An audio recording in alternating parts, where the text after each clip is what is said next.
Hello, I'm Mike Graber, and for this assignment, I'll be talking about question number 2, which was whether I think it was necessary for America to drop the atomic bombs on Nagasaki and Hiroshima, which was Harry Truman's way of stopping the war in Japan and the Pacific.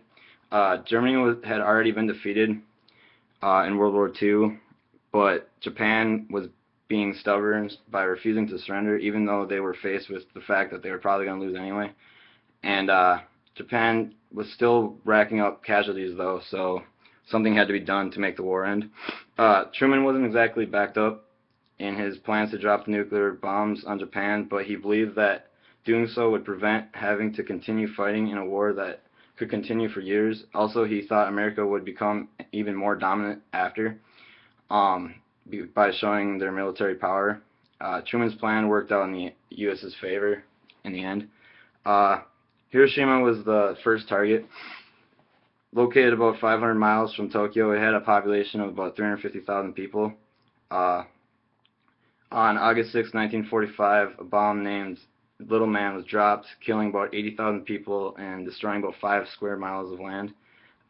You'd think that would stop them from wanting, or make them want to surrender, but it didn't.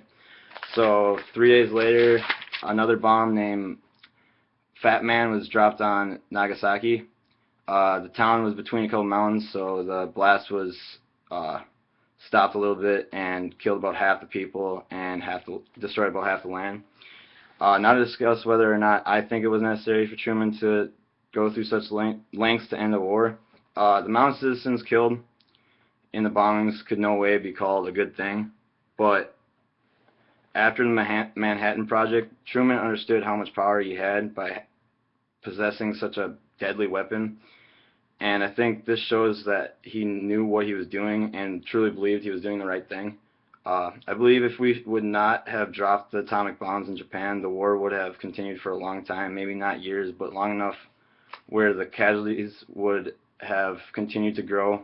The war and its violence is not enough to say that it was okay to drop the bombs, but the fact that we would have needed to invade Japan, spend countless amounts of money, and possibly receive another attack on our soils, such as Pearl Harbor, is why I say it was the right thing to do for Truman. At this time, we didn't have a third bomb to show Japan the potential destruction we were capable of. We warned them that without surrender, they were going to be forced to we were going to make them claim defeat. Truman, being the U.S. president, made it his priorities to protect citizens of the United States. That's what he was sworn in to do. And Truman should be seen as fulfilling his duty as president. Another thing is that firebombing had been executed before in Japan, which had killed even more than the 2 atomic bombs combined. And so basically the 2 bombings were just the knockout punch. Other than ending the war with Japan, the atomic bomb had more potential. Truman saw that the Soviet Unions needed to see how powerful we actually were, and these bombs did that. Also showing what a nuclear bomb does when it is detonated, showed the world that it's not something to be messed with. We should definitely not go into nuclear war, and Truman set the example for this. The alternative to ending the war with nuclear weapons was to invade Japan, just like we did in Normandy, France on D-Day, which proved to be a deadly military tactic, but at the cost of thousands of American lives. I think it is a good thing to note that the United States was not involved in the war until Japan attacked Pearl Harbor in 1941. Japan saw this as a way to achieve their imperial ambitions in the Pacific. America controlled the Philippines and had interests in other parts of the region, but Japan thought they would clear America out of the Pacific, and in my opinion, they did a very cowardly move by using a surprise attack to catch our attention. We were trying to stay out of the war, and they just wanted us to get into it, and they thought that they could take us, but obviously they couldn't. After all of the violence that took place between 1941 and 1945, I would think the U.S. military was tired of the prolonged and exhausting fight that was clearly a future victory anyway.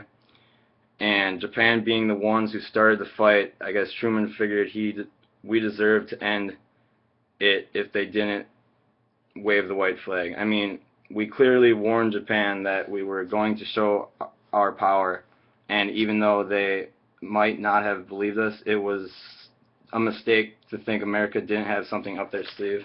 I mean, we are the United States. We have more power than anyone else. And like one bomb wasn't enough. I mean, if they were questioning our strength before Hiroshima was basically wiped from the earth, how could they not surrender after? I think 3 days is enough time to stop and think and realize that they were in over their heads in this fight. And the fact that it took 2 atomic bombs to finally throw in the towel shows how many meaningless battles would have been fought with American lives at stake before they would have quit in the other way of fighting. They were obviously too arrogant to quit, so Truman did what he should have done. And yeah, basically, I think it was a good call by Truman, because we would have had to send in so many troops, so many people would have died, and we most likely would have won anyway. And it got us to where we are today, where people know not to mess with us. And yeah, that is basically it. Thank you.